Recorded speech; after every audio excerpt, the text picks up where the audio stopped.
Teman-teman,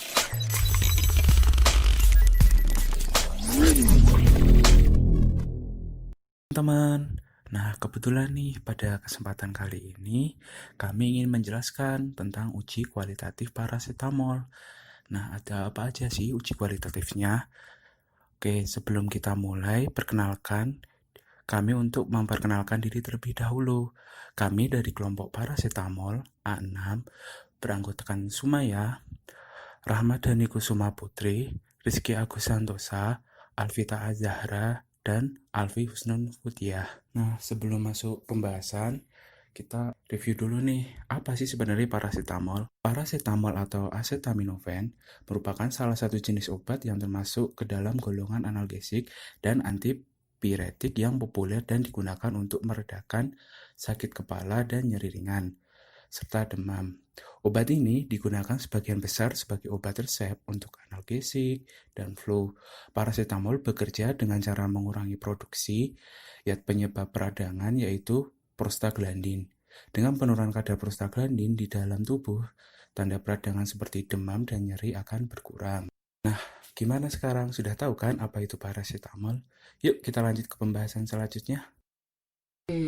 Kenapa ya mama ketika aku panas selalu kasih obat? Apakah obat itu bagus? Tapi kan rasanya pahit. Bagaimana bisa bagus?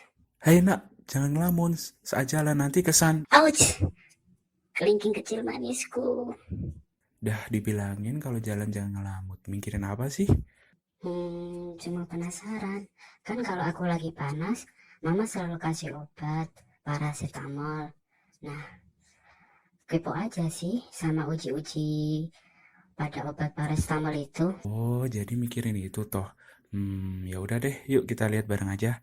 Jadi dalam pengujian obat parasetamol ada beberapa uji kualitatif nih. Nah, untuk uji pertama ada uji organoleptis. Di uji ini kita melakukan pengamatan berupa bentuk, warna, bau, dan rasa melalui panca indera kita. Dalam uji organoleptis parasetamol, kita dapatkan hasil berupa bentuk bubuk habrul berwarna putih, tidak berbau, dan rasa pahit. Nah, biasanya untuk anak-anak kita tambahkan laktosum. Kenapa? Karena untuk mengurangi rasa pahit. Tapi rasanya tetap pahit. Bohong nih. Kan untuk mengurangi rasa pahit, Ojang, bukan menghilangkan. Iya sih. Hehehe. Oke, lanjut untuk uji kedua. Pada uji kedua yaitu uji kelarutan. Nah, di sini kita ambil sampel parasetamol, kemudian kita larutkan ke dalam pelarut yang sudah kita sediakan. Untuk pelarut kita memakai air, eter, etanol, dan kloroform. Dalam uji kelarutan ini, untuk parasetamol ternyata obat ini agak suka larut pada air dan eter dan mudah larut pada pelarut etanol dan kloroform. Kenapa bisa gitu? Ya, karena dari sifat kepolarannya, di mana senyawa polar akan larut pada pelarut polar dan sebaliknya. Kita lanjut ke uji ketiga, yaitu uji identifikasi dengan menggunakan reagen.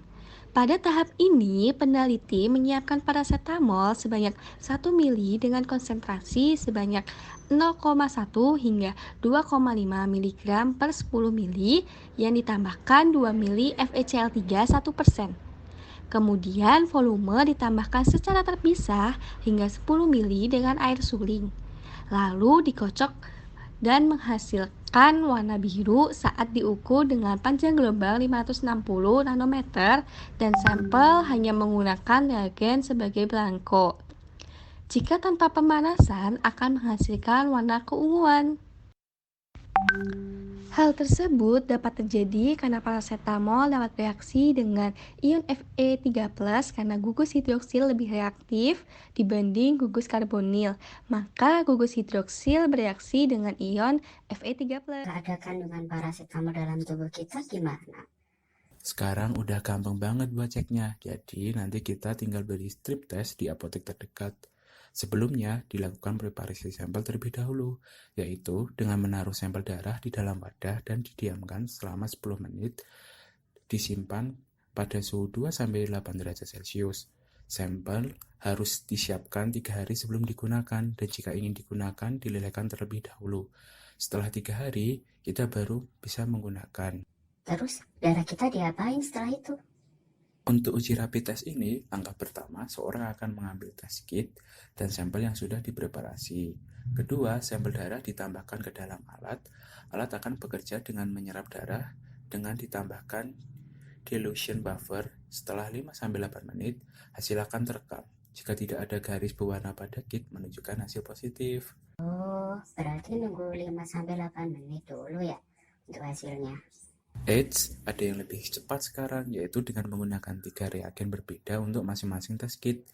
Terdapat 3 test kit, yaitu menggunakan test strip Mandelin yang mengandung reagen amonium metavanadate yang mudah diasamkan, test strip asam nitrat mengandung reagen asam nitrat, dan test strip ferriklorida yang mengandung FeCl3. Ketiga test kit ini memiliki waktu respon yang jauh lebih cepat, yakni 56 detik sampai dengan 266 detik.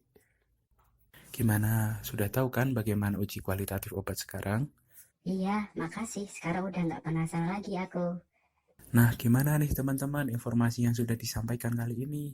Semoga bermanfaat ya dan menambah ilmu kalian.